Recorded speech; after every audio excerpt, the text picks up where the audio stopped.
अंधिया आई गई राजा सवनावा में, अंधिया आई गई राजा सवनावा में।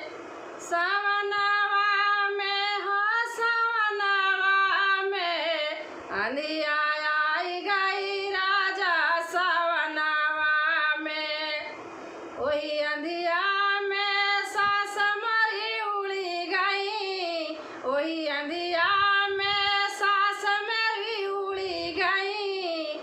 जिया छूट गई ले राजा झगड़ावा से, जिया छूट गई ले राजा झगड़ावा से। अंधिया आई गईली राजा सवनावा में, अंधिया आई गईली राजा सवनावा में।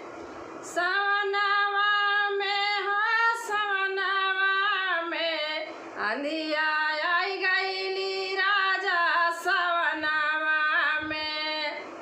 वही अंधिया में जेठान मरी उड़ी गई, वही अंधिया में जेठान मरी उड़ी गई। जिया छूट गई ले राजा अलगवा से, जिया छूट गई ले राजा अलगवा से। अंधिया आई गईली राजा सवनावा में, अंधिया आई गईली राजा सवनावा में। सवनावा में हो सवनावा में, अंधिया आई गईली राजा सवनावा में।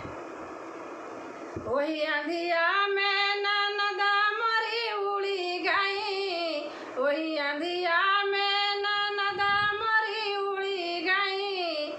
जिया छूट गई ले राजा दहेजवा से, जिया छूट गई ले राजा दहेजवा से। अंधिया आई गईली राजा सवनावा में, अंधिया आई गईली राजा सवनावा में। सवनावा में हो सवनावा में, अंधिया आई गई